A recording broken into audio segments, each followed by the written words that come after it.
अस्सलाम वालेकुम नाज़रीन, मैं हूं नूरुल आरफीन सिद्दीकी और आप देख रहे हैं आमने सामने की ये ईद स्पेशल एपिसोड।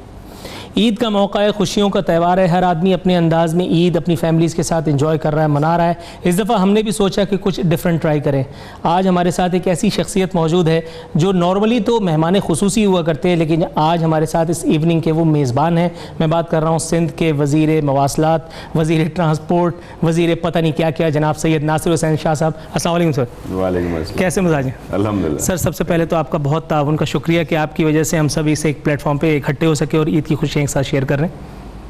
सेम है जी, आपके इस प्रोग्राम की वजह से सब दोस्तों से मिलें और ईद की खुशियाँ। गेस्ट पैनल का तारुफ आपसे कराता चलूँ। मेरे साथ मौजूद हैं पाकिस्तान तहरीक इंसाफ से ताल्लुक़ इमरान इस्माइल साहब। सर बहुत बेहद शुक्रिया आपकी आमद का। ऑल पाकिस्तान मुस्लिम लीग से अहमद हुसैन साहब हमारे साथ मौजूद हैं। सर आपका भी बेहद शुक्रिया। आसिफ हसनैन साहब, सर खुशामदीद हमारे शो में। शमशाद गौरी साहब महाजर कौमी मूवमेंट से इनका ताल्लुक़ है। नाज़रीन, अपने मेहमानों से गुफ्तगू का बाज़ाब्ता आगाज़ करते हैं। सर आप तो मेज़बान हैं, लेकिन फिर भी आपसे ही शुरू करता हूँ। ये मुझे बताइए कि ईद का क्या एजेंडा है, क्या सेट किया, क्या प्लान है? बिल्कुल सिंपल सा नॉर्मल सा प्लान है जी। सुबह को उठ के ईद की नमाज, उसके बाद कुर्बानी और फिर सबसे मिलना जुलना।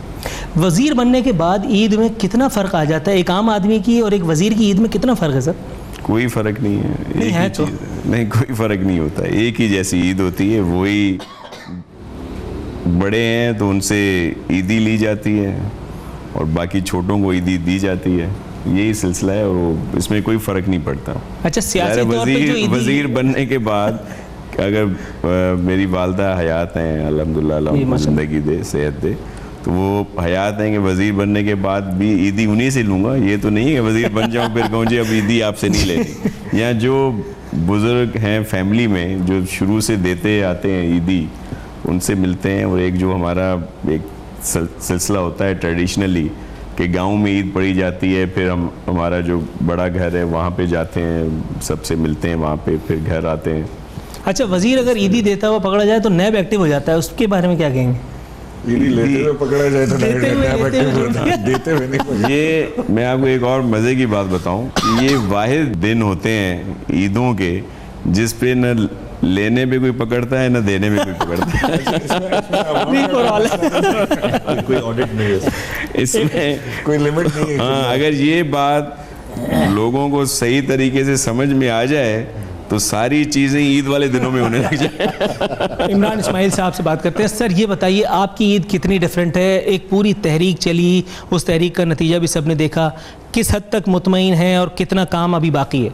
नहीं, ईद तो कोई डिफरेंट नहीं है। जैसे सब आपकी ईद है, हमारी ईद है, जैसे सब भाइयों की ईद होती है उसी तरह से ईद है। सब उसी तरह मनाते हैं, कुर्बानी करते हैं, उसके बाद कबाब टिक्के बोटियाँ खाने का प्रोग्राम बनाते हैं।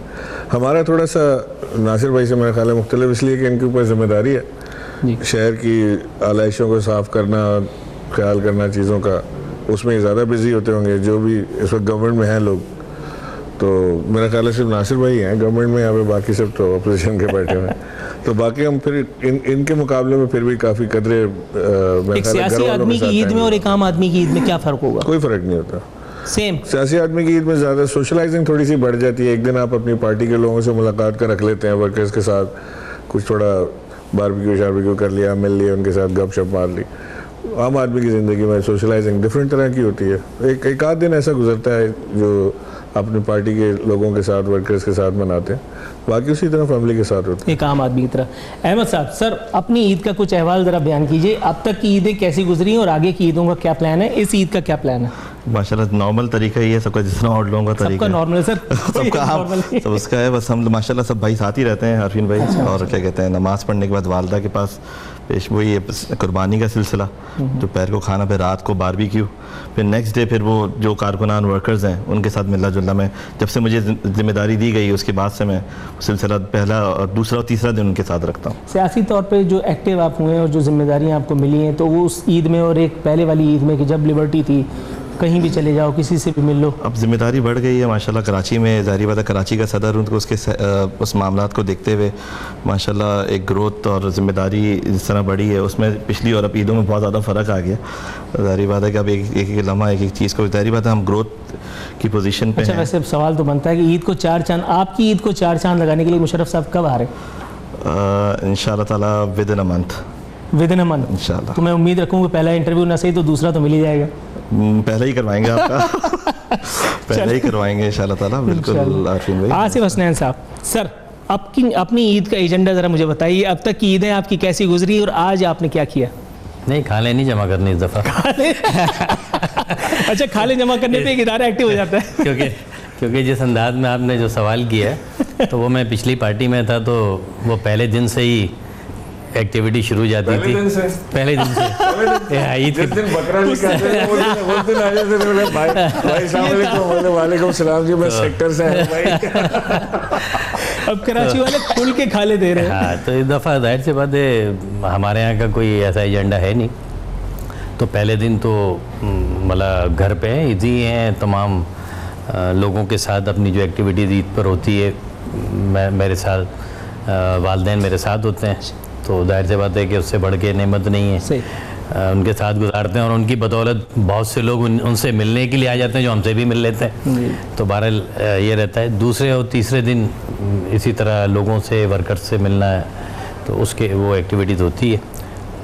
लेकिन बहरहाल ईद वही नॉर्मल होती है। हमने शायद ये सोच लिया है कि कोई पॉलिटिशियन जो है वो कोई अंदाज़ उसका मुख्तलिफ नहीं होता, अंदाज़ वही आम अंदाज़ होता है। लेकिन बस ये कि एक्टिविटीज़ जिस तरह का है कि भाई नासिर भाई की एक्टिविटीज़ और ज़्यादा हैं, इनके पास इख्तियारात चीज़ें गवर्नमेंट के मामलात, हम थोड़ा सा कुछ और मौके ज़्यादा मिल जाते हैं।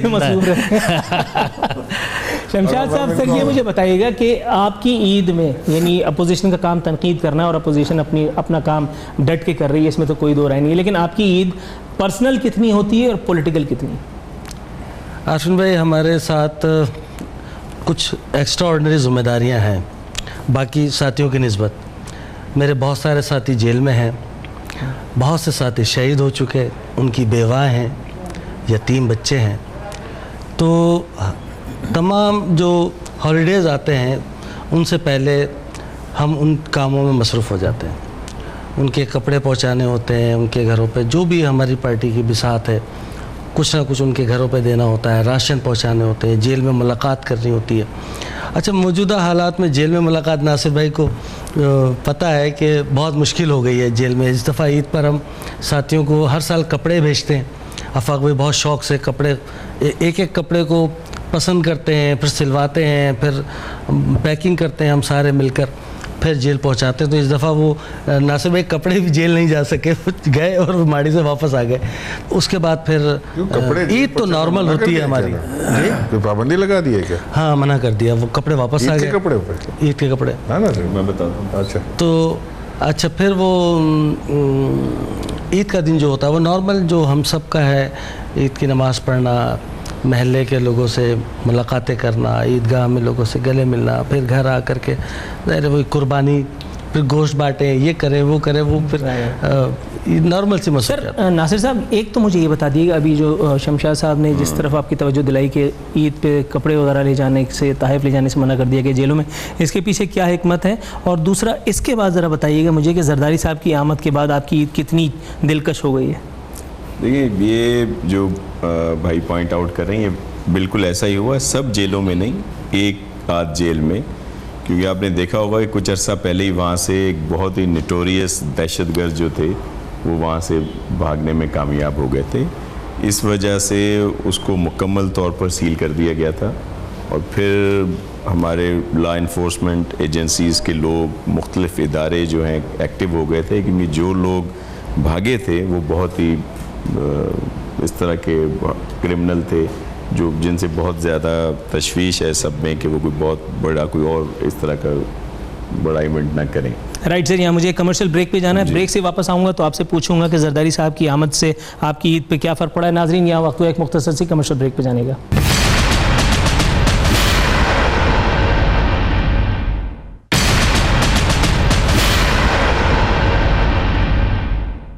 वेलकम बैक नाजरीन, बदस्तूर हमारे मेहमान हमारे साथ मौजूद हैं। जी नासिर साहब, ब्रेक पे जाने से पहले आपसे पूछना चाह रहा था कि जरदारी साहब की आमद से आपकी ईद पर क्या फ़र्क पड़ेगा? देखिए, जरदारी साहब की आमद पर ज़्यादा खुशगवार हो जाएगी ईद, लेकिन वो पिछली ईद भी यहाँ थे और हम अच्छा, कुछ ही ईदें यहाँ होते हैं हमारे बड़े बड़े सियासतदान, जो पिछली ईद के ईदियाँ होते हैं। नहीं, पिछली ईद पे भी यहाँ थे और अभी काफ़ी दिनों से यहाँ पे हैं और वो अपनी पॉलिटिकल मसरूफियात में बिज़ी हैं। ज़ाहिर है हम लोग भी उनके पास जाते हैं फिर ईद के दूसरे या ईदी मिलती है सर? ज़ाहिर है बड़ों से ईदी मिनिस्ट्री मिल गई तो अब ईदी क्या है? लेकिन वो जिस बात की शमशाद भाई कह रहे हैं तो इस वजह से थोड़ा सा इशू हुआ था उसका। हो रहा है कि कुछ जो इस तरह के बड़े क्रिमिनल्स हैं उनको किसी और जगह पे शिफ्ट कर दिया जाए, क्योंकि उनकी वजह से जेल मैन्यूल में ये चीज़ें हैं, ईद के दिनों के त्यौहार या दूसरी जो भी दिन है तो और चीज़ों पर भी असर पड़ता है। तो इस वजह से इस पर काम हो रहा है और इंशाल्लाह ईजी हो जाएगा। और सिर्फ जो आपकी से जिनको आप पहुंचाने जाते हैं कपड़े, सिर्फ यही नहीं कि उन्हीं को नहीं मिले, सबके ऊपर पाबंदी थी, कोई इस तरह का सिलसिला था। लेकिन अंदर उनको जो भी होती है फैसिलिटी वो सब वो मिल रही है। इमरान साहब, सर ये मुझे बताइएगा कि ईद आ रही है, आ चुकी है, खैबर पख्तूनख्वा में एक उस्ताद ने सर उठाया हुआ है और क्रिटिक्स का ये कहना है कि खैबर पख्तूनख्वा हुकूमत जो है वो उस उस्ताद पे काबू पाने में नाकाम हुई है, तब जाकर महकमा सेहत पंजाब की टीम वहाँ पहुँची और लोगों को जो है वो रेस्क्यू करने की और उनको सपोर्ट करने की, उनको इमदाद देने की कोशिश की जा रही है मेडिकली। उसके बाद जाकर के CM खैबर पख्तूनख्वा भी एक्टिव हुए और अपने अस्पतालों में लोगों का, ज़ाहिर है मैं ये नहीं कह रहा कि बिल्कुल लोगों को छोड़ रखा था, उन लोगों की ईद में और CM खैबर पख्तूनख्वा की ईद में क्या फ़र्क देखते हैं आप? नहीं, आप आई डोंट नो आप ईद के फ़र्क में क्यों फंस गए हैं। वो ईद तो सभी एक जैसी मनाते हैं। वो वहाँ पे जो लोग अस्पताल में हैं, जो डॉक्टर हॉस्पिटल में काम लेकिन कर रहे उनकी हैं, CM हाउस में ईद है बखैर आफियत और उनकी अस्पतालों में और उनको एड नहीं मिल रही। जी, वो उनकी Medical CM हाउस में, assistance। आपके अपने हाउस में, मेरी अपने हाउस में है। तो वहाँ पे जो हमने इस बिलियन ट्री सुनामी जो वहाँ पे किया था ना प्रोग्राम, तो ज़ाहिर है वहाँ पे बेइंतहा प्लांटेशन हुई, दरख्त लगे हैं, और जिसकी वजह से ये डेंगू इसके साथ नेचुरली उसके साथ बढ़ा है, जिसको कंट्रोल करने में मैं ये तो नहीं कहूँगा कि नाकाम हुए, लेकिन जिस तरह से उसको काबू पाया जाना था उसके ऊपर उस तरह से नहीं हो पाया वो। तो बहरहाल इट्स अ डिजीज़, उसको कंट्रोल करने की कोशिश कर रहे हैं, स्प्रेज भी हो रहे हैं, वहाँ पे बड़ा ख़र्चा इसके ऊपर किया जा रहा है, काम के ऊपर अस्पतालों को भी बेहतर किया। तो जो मुमकिन है वहाँ पर कोशिश की जा रही है। पंजाब हुकूमत ने तो टोटल एक ड्रामा करने के लिए उन्होंने 10 डॉक्टरों की टीम भेज दी। 10 डॉक्टरों की टीम से कोई डेंगू पे काबू नहीं पा सकते, वो अपने सूबे में नहीं पा सके। मुझे बताएं, पंजाब में पिछले साल तक जो डेंगू से अमवात हुई है उसका हिसाब लगा लें आप, बेइंतहा वहाँ पे। और पंजाब के अस्पतालों की हालत इतनी बुरी है कि आप अगर सिर्फ मवाजना कर लें, खुद अपने कैमरामैन लेके चले जाएं, जहाँ आपका दिल चाहे पंजाब के अस्पताल को देख लें, जहाँ आपका दिल चाहे KPK के अस्पताल को देख लें, आपको ज़मीन आसमान का फ़र्क मिलेगा दोनों में। We have turn around. हमने दो चीज़ों पे तो पैसा खर्च किया, एक एजुकेशन पे और एक हेल्थ पे। तो देखने का मेरा ख्याल है देखने का फ़र्क है, क्योंकि कुछ लोगों का ये भी कहना है, मैं अपने 2 शोज़ में ये बात उठा भी चुका हूँ। एक में शौकत यूसुफजई साहब हमारे साथ थे और दूसरे में मेहमान, मुझे याद नहीं आ रहा इस वक्त नाम कौन था, लेकिन PTI के रिप्रेजेंटेटिव थे। मैंने उनसे जब पूछा कि खैबर पख्तूनख्वा में अस्पतालों की हालत ज़ार, सरकारी अस्पताल था जिसका नाम इस वक्त मेरे जहन में नहीं आ रहा, वहाँ का ऑपरेशन थिएटर वो उसमें पानी जमा हो गया था और मरीज़ों को बड़ी तकलीफ़ का सामना था, लेकिन उन्होंने इस ख्याल को बाय भी नहीं किया। मेरा ख्याल है शायद हमारी नज़र का भी कुछ फ़र्क होता है कि जब हम अपोजिशन में होते हैं तो तनकीद करना हमारे लिए आसान होता है, लेकिन हुकूमत में रह के उन्हीं खराबियों पे काबू पाना थोड़ा मुश्किल। मुमकिन है ऐसा होता है। जाहिर है कि अपनी चीज़, अपना घर किसको बुरा लगता है, सब अपने घर को अच्छा कहते हैं। लेकिन हमें छोड़ के आप बाहर से देखें ना, जो विजुअल्स आ रहे हैं, जो सारी चीज़ें नज़र आ रही हैं, मैं तो आपको एक ओपन चैलेंज ये कर रहा हूँ कि आप अपना कैमरामैन लेके जिस अस्पताल में आपको जाना हो, मैं आपको अरेंज करा देता हूँ विजिट। आप हर अस्पताल में जाएँ, साल में जो है जाके चेक करें। होते नहीं है तो अगले टेन्योर के लिए कुछ छोड़े भी जाते हैं। अच्छा सर, ये मुझे बताइए, याद माजी अजाब है यार, अब आप माजी में ही उलझे रहेंगे, अजमत रफ्ता कोई रोते रहेंगे, या आगे कौम के लिए, मुल्क के लिए कुछ करने का इरादा भी है? मुशर्रफ साहब कोई मजबूत एक्शन प्लान भी लेकर के आ रहे हैं, कोई वाज़े लाएमल का ऐलान भी करने जा रहे हैं, कुछ नसीब होने वाला है? बिल्कुल आरफीन भाई, क्या कहते हैं, प्रॉपर तरीके से काम हम लोगों ने शुरू कर दिया है। वाज़े प्लान उसका एक इशारा, जो मलीर में हमने एक जलसा किया वो हमारा माशाल्लाह कामयाब गया। उसके बाद फैसलाबाद में हम लोगों ने जलसा किया। कोई सियासी जलसा नाकाम नहीं होता, ये क्यों? भाई हम अपने जलसे को कामयाब बोलेंगे, हमारी ग्रोथ है। हम तो बोलते हैं हमारा माशाल्लाह कामयाब था, लोगों के ओपिनियंस भी थे और शायद आपने भी नज़र रखी उस चीज़ पे। और जहाँ तक कराची का ताल्लुक़ है, उसमें हमारे हर डिस्ट्रिक्ट टाउन्स में ऑफिस खुल रहे हैं, खुलने का सिलसिला जारी है। और मेजॉरिटी मोर देन 45 ऑफिस मैं कराची में इस वक्त खोल चुका हूँ as a president Karachi division, जो कि इंशाल्लाह ताला कि जो उसका मैं दूसरा जो हम लोग पावर शो करेंगे जिना ग्राउंड 1 अक्टूबर यौम तासीस में, APML का तारीख साज जलसा भी इंशाल्लाह ताला जिना ग्राउंड पहले इनके दिल पे किया, अब उनके दिल पे करेंगे। तो इंशाल्लाह ताला तो हमारी प्लानिंग बहुत अच्छी है, पूरी हमें एक सपोर्ट भी मिल रही है कराची करने के लिए प्लानिंग से ज़्यादा सेटिंग की ज़रूरत है। नॉट भी सेटिंग कर ली है, उनसे कर ली है। अच्छा आसिफ हसनैन साहब, ये मुझे बताइए सर, विकेटें गिरने का सिलसिला बिल्कुल मौकूफ़ हो गया है, पब्लिक अब बोर सी हो गई है, मुस्तफ़ा कमाल साहब स्क्रीन पे कम कम दिखाई देते हैं, वजह क्या है? मेरे ख्याल से ईद का इंतज़ार आप भी कर रहे होंगे, बहुत से और लोग भी कर रहे होंगे, तो जैसे ईद ख़त्म होगी तो कोशिश करेंगे, विकेटें लाइन में लगाएंगे आप? कोशिश करेंगे कि आपकी या मीडिया के लोगों की ये ख्वाहिशात जो है या कुछ और लोगों की ख्वाहिशात भी पूरी हों, और हम तो दावत दे रहे हैं, कंटिन्यू दावत दे रहे हैं, तो इंशाल्लाह मायूस नहीं करेंगे। अच्छा, कराची के लिए धरना भी हुआ, आप लोग शारा फैसल पे भी आए, बड़ा उस वक्त उधम भी मची, बहुत सब कुछ हुआ, लेकिन उसके बाद कराची वालों को रिलीफ मिला आपके ख्याल में?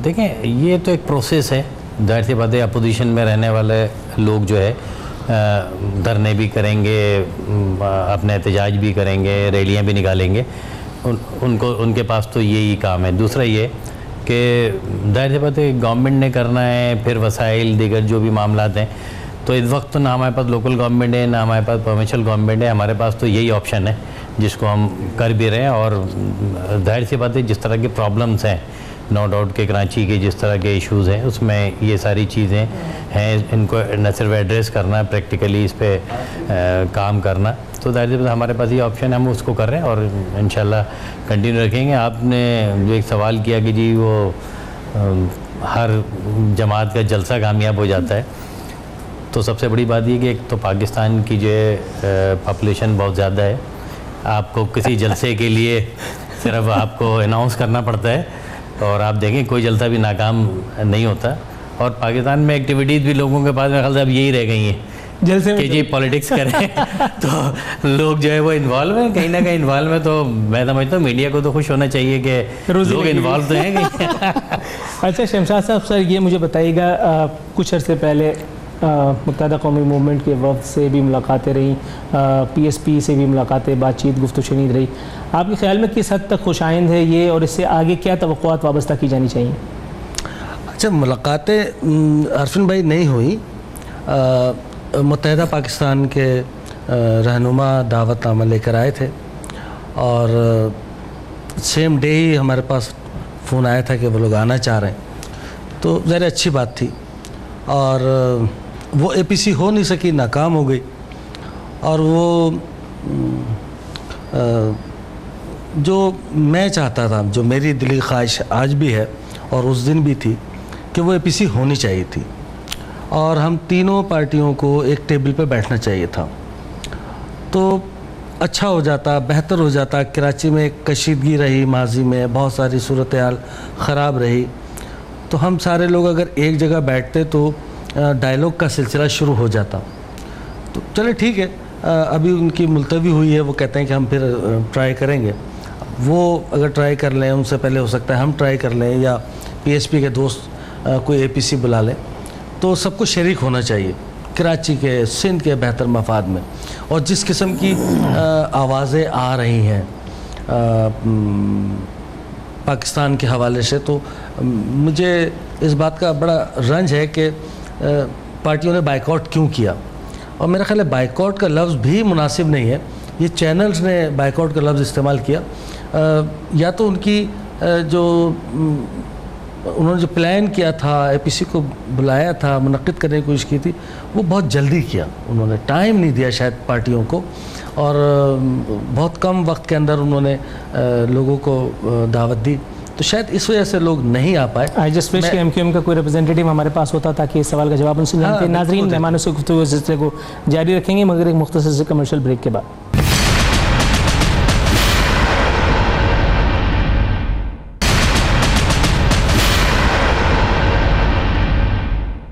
वेलकम बैक नाजरीन, बात हो रही है अपने मेहमानों से। शाह साहब, सर ये मुझे बताइएगा, ईद की बात हो रही थी, ईद से पहले APC की बात हुई, APC का बाइकआउट हुआ, APC इल प्लान थी, ये बात तो समझ में आती है, ईद तो प्लान के तहत आ रही है, ईद के तो दिन मुकर्रर हैं। ये मुझे बताएंगे सर कि शहर में जो गंदगी की सूरत हाल है, सड़कों का इंफ्रास्ट्रक्चर बर्बाद है, कराची के काम आदमी ईद को एंजॉय करे तो कैसे करे? मैं तो आपके पास पहुँच गया हूँ। APC जो थी एक तो उजलत में बुलाई गई थी, और शमशाद भाई ने सही कहा कि बाइकआउट तो नहीं कह सकते, लोगों ने माजरत की थी, कुछ पार्ट नहीं थी। जैसे हमसे MQM पाकिस्तान ने माजरत की थी जब पीपल्स पार्टी ने APC बुलाई थी इस्लामाबाद में, तो उसमें उन्होंने भी शिरकत नहीं की। लेकिन सिर्फ एक बात, हमारे वो दोस्त यहाँ पे नहीं है, को बुलाई तो थी, मुलतवी क्यों की गई? क्योंकि कभी भी कोई APC आज तक मुलतवी नहीं हुई। अब जैसे सही कह रहे थे कि ये 3 भी बैठ जाते और भी कुछ पार्टीज़ के लोग वहाँ थे, तो ये आज तक समझ में नहीं आई कि मुलतवी क्यों हुई। अच्छा, अब आलाइशों वाली चीज़ पे आ जाइए सर। जी, वहाँ पे उस के लिए पूरा प्लान बनाया हुआ है और रोडों की हालत ज़रूर कहीं होगी जिस तरह आप बयान कर रहे हैं, लेकिन कई जगह पे बेहतर भी हुई है। नहीं, इसमें कोई शक नहीं है। इसमें कोशिश कर रहे हैं कि हम की ज़्यादा बेहतरी आए। और इस दफ़ा ये ईद जो है उस पर सब लोग, ज़ाहिर है इलेक्टेड लोग भी आ गए हैं DMCs में, KMC में, तो ज़्यादा इफेक्टिवली आपको काम नज़र आएगा। और हमारे जो मिनिस्टर हैं बल्दियात के, जाम खान शोरो साहब, उन्होंने भी इस पर मीटिंग की है, हमारी इंतज़ामिया ने भी। तो ये इस दफ़ा पूरी कोशिश कुदरती है इम्तिहान भी आने वाला है, और वो ये है कि बारिशों की पेशेनगोइयाँ की गई हैं, और महकमा बल्दियात ने भी, और जो वसीम अख्तर साहब का डिपार्टमेंट है, what ever you call it, उन्होंने भी अपनी प्रेस रिलीज़ तैयार कर ली हैं, नई तारीखें चढ़ा दी गई हैं उसके ऊपर, और बताया गया है कि जाम खान शोरो साहब या वज़ीर यानी वसीम अख्तर साहब ने फ़लाँ इलाके का दौरा किया, आवाम के मसाइल सुने, लेकिन प्रैक्टिकली ऑन ग्राउंड कोई नज़र नहीं आता। तो आपके ख्याल में आवाम को इतना क्यों बोलने का मौका दे रखा है लोगों ने? देखें, एक तो इस बात से जो है मैं आपसे इत्तेफाक नहीं करूँगा, प्रेस रिलीज़ नहीं होंगी इस दफ़ा। मेयर साहब हों या DMC के लोग हों या मिनिस्टर साहब हों, ये सिर्फ लेटर्स में नहीं आते, प्रेस रिलीज में नहीं होता, बल्कि ये स्पॉट पे होते हैं। और ये आपकी कैमरे की आंख ने देखा होगा। हालांकि MQM के मेयर साहब हैं, हमारी इख्तलाफ उनसे हैं अपनी जगह पे, लेकिन वो भी ये जो भी बारिशें हुई उसमें सारी रात वो लोग भी थे, DMCs के चेयरमैन भी थे, मिनिस्टर साहब भी थे। मैं ख़ुद भी 1-2 जगह पे विज़िट किया हमने, अमले के लोग भी थे। और इस दफ़ा सिर्फ बारिशों की उसने फोरकास्ट नहीं है मेट वालों की तरफ से, बल्कि शदीद बारिशों की। तो इस वजह से इन्होंने पूरी कोशिश कर रहे हैं, प्लानिंग कर रहे हैं, बल्कि हमारा जो PDMA का डिपार्टमेंट है वो भी एक्टिव हुआ है और पूरी कोशिश की जा रही है कि इसमें जितनी ज़्यादा से ज़्यादा प्रोग्रेस दिखा सकें। अगर इस तरह की शदीद बारिशें होती हैं तो लोगों को उनकी जो तकालीफ़ हैं या जो आलाइशें होंगी इसकी वजह से, कुर्बानी की वजह से, तो इसमें सफाई और इस चीज़ को बेहतर बनाया जा सकता है। इमरान साहब, डिज़ास्टर मैनेजमेंट की बात से पहले क्या आपको वाकई लगता है कि हमारे यहाँ महकमे, इदारे, अवाम, अफराद इस हद तक तैयार हैं कि वो इस कुदरती आफत को सह सकें, झेल सकें, और वो भी इस ईद के मौके पर? आपको लगता है कि वाकई विल सर्वाइव? देखिए, डिज़ास्टर मैनेजमेंट की बात करके तो आप माहौल ख़राब कर देंगे। तो ना मैंने प्रोविंशियल डिज़ास्टर मैनेजमेंट को कभी एक्शन में देखा है, ना कभी नेशनल। मैंने शक्ल देखने को तरस गया कि इनका यूनिफॉर्म कैसा है, ये एक्शन में कैसे आते हैं और कब आते हैं। ना कुदरती आफात में कभी नज़र आते हैं, ना हादसात में नज़र आते हैं, और अरबों रुपए का बजट इनके ऊपर लगता है, तो उसकी तो आप बात ही ना करें। I don't think that exist at all. बाकी नासिर भाई ज़्यादा बता सकते हैं, लेकिन हाँ, ये जो अब बकरीद के टाइम पे जो बारिश का जो है मामला, उसमें मैं समझता हूँ कि लोग, प्रोविंशियल गवर्नमेंट और हमारी जो बल्दियाती हुकूमत कह लें इसको, जो वसीम अख्तर के अंडर में है, मिल के तो अच्छा काम कर सकते हैं। लेकिन अपेरेंटली ऐसी चीज़ नज़र नहीं आती कि इनकी कोई कोऑर्डिनेशन या कॉम्बिनेशन नज़र अभी तक ऐसा कोई सानिया नज़र तो नहीं आया? नहीं, सानिया वो नज़र नहीं आता। और जहाँ तक KMC के या DMC के जो लोग हैं जिनकी बात कर रहे हैं नासिर भाई, उन बेचारों के पास ना पैसा है ना इख्तियार है, वो सारा पीपल्स पार्टी ने खुद ही रखा हुआ है। तो वो अगर रिलीज़ करेंगे वहाँ तक, आवाम तक पहुँचाने के लिए उनके थ्रू, तो शायद फ़ायदा होगा। या अगर खुद तैयार हैं सारी एलाइशें उठाने के लिए, तो खुद उसका टेका भी उठाएंगे सारा। आज तो इस ड्राइंग रूम में मैं अभी सोच रहा था, तो आपने बात की थी ना कराची के धरने की, तो मैंने कहा अरेस्ट होने वाले और अरेस्ट करने वाले दोनों एक ही प्लेटफॉर्म पे मौजूद है। रात को छुड़वाने वाले भी। अच्छा अहमद साहब, सर ये मुझे बताइएगा, ईद भी आ गई, बकरीद भी हो गई, सब कुछ हो गया, ये मुझे बताइए कि तंजीम साजी की जानिब कब तवज्जो दी जाएगी? ग्राउंड पे कब आएंगे? ट्विटर से बाहर आकर के सियासत कब होगी? फेसबुक से जान कब छूटेगी? आरफीन भी मैं समझता हूँ कि फेसबुक और ट्विटर से बहुत पहले जान छूट गई है और हम लोग माशाल्लाह ग्राउंड में हैं। जो मैंने पहली बात में जिक्र किया कि जो हमने बड़े जलसे किए, एक पंजाब में किया, एक सिंध में किया, उसमें कामयाबी हमारी तंजीम साजी और एक हमारी पार्टी के जो पॉलिटिकल मूवमेंट चली उसी की एक सपोर्ट थी, जिससे हमारे जलसे कामयाब ये दो हुए। और जहाँ तक तंजीम साजी का मैंने पहले भी जिक्र किया कि वो बड़ी स्पीड में चल रही है और आने वाले 2018 के इलेक्शन में जैसे हमारे पीटीआई साहब एकदम एंटर हुए थे, तो हम इंशाल्लाह सीटों को लेके जाते हुए आगे तक जाएंगे इंशाल्लाह। 2018 क्या एक्सपेक्टेशंस है आपकी 2018 के इलेक्शन में? सर इंशाल्लाह भारी तादाद में हम लोग उठाएंगे इंशाल्लाह ताला। ये मैं सबके सामने कैटेगोरली बोल रहा हूँ, मतलब नेशनल मैं पॉलिटिक्स, कराची की बात कर रहा हूँ सर। नेशनल भी इंशाल्लाह ताला लोग काम कर रहे हैं, मुशर्रफ साहब के मिशन पे चल रहे हैं, इंशाल्लाह कामयाबी होगी और कराची लेवल पे भी इंशाल्लाह ताला। तो कराची अब मुशर्रफ साहब का है इंशाल्लाह सर। पूछ लेते हैं सर, कराची तो मुशर्रफ साहब का हो गया, तो फिर हम लोग क्या कर रहे हैं? मुबारक। मेरे ख्याल से ख्वाहिशात पे तो कोई पैरे नहीं है किसी के, और इब्तिदाई इश्क होता है क्या क्या होता है। किस्सा सुनाऊं आपको, अगर अहमद भाई माइंड ना करें। मैं एक बार दुबई गया ना, तो मुझे एक दोस्त ने बुलाया, उसने कहा कि तुम रात को खाना मेरी तरफ खा लो। जब उधर गया तो वहाँ मुशर्रफ साहब बैठे हुए थे और कुछ और 2-4 लोग थे, तो ऐसी गपशप हो रही थी। मुशर्रफ साहब ने अपने वो गाने वाने भी गाए, उन्होंने गाने सुनाए। तो मुशर्रफ साहब कहने लगे, उस वक्त आए नहीं थे पाकिस्तान, मुशर्रफ साहब कहने लगे कि हम पाकिस्तान जा रहे हैं, उनके साथ उनके पार्टी के लोग भी थे 3-4। तो उन्होंने कुछ मुझे कहा कि जी आप खान साहब से ये बात करें, वो बात करें, तो ऐसी जनरली पॉलिटिकल कि उन्हें ऐसे करना चाहिए, वैसे करना चाहिए। तो मैंने उनसे वैसे कहा, मैंने कहा सर आप कितना एस्टिमेट कर रहे हैं कि कितने लोग आपको आएंगे देखने? तो उन्होंने अपना फ़ोन उठाया, उन्होंने कहा फॉलोअर्स चेक करो कितने, इसके आधे तो आएंगे। I swear to God, मैं एक रिस्क बना हुआ है। मैंने कहा सर ये नहीं आएंगे, ये आप यकीन करो। उन्होंने कहा आप देखिए कराची बंद हो जाएगा। एंड ट्रस्ट में कि जब वो आए थे ना, उनके साथ जो रिपोर्टर्स और सारे लोग गए थे, वो बताते हैं कि वो he was waiting, he kept waiting in the airport, couldn't believe कि वो आए नहीं लेने उनको। एक तो कुछ इन्होंने भी सपने दिखाए थे सुहाने उनको कि आप फिक्र ही ना करें। सर आपने आंखों को ख्वाब दिए, तो ताबीर देने में क्या कबाहत थी? देखें, ताबीर अपनी अपनी होती है, किसी के दूसरे के ख्वाब ताबीर नहीं होती। समझे, ख्वाब देखे जा सकते हैं, ख्वाब दिखाए जा सकते हैं, समझे ना। लेकिन ग्राउंड रियलिटीज़ क्या होती हैं ये तो जो ग्राउंड रियलिटीज़ होती हैं उसको तो इंसान को खुद समझना होता है। मैं अगर आज किसी रोमांस में हूँ और मैं समझ रहा हूँ कि जी ये सब कुछ हो जाएगा, नहीं, ग्राउंड पे क्या चीज़ें चल रही हैं, मैं मेरी इन्वेस्टमेंट कितनी है, मेरी एक्टिविटीज़ कितनी है, तो ये सारी चीज़ें होती हैं। और ये जो सोशल मीडिया का है ना, इस पे तो कभी भी एतबार ना करें, इसलिए कि ये वो लोग हैं जो सोशल मीडिया भी सब कुछ कर रहे होते हैं। सही है ना ये ग्राउंड पर जलसे करते हैं, ना जलसों में आते हैं, ना इलेक्शन के लिए वोट। शमशाद साहब आपको तो मैं कम से कम ये ताना नहीं दे सकता कि आप ग्राउंड पे कब आएंगे, आप तो फेसबुक से बहुत पहले बार आ चुके हैं। ये बताइए आगे क्या मंजिल दिख रही है? देखिए अभी वो जिस तरह ये फरमा रहे थे ना अहमद भाई, और आपने उनसे कहा कि हर जलसा कामयाब हो जाता है, और आसिफ भाई ने कहा कि कराची में ज़ाहिर है कि अफरादी कुव्वत बहुत है, आबादी 1,40,00,000 हो गई है।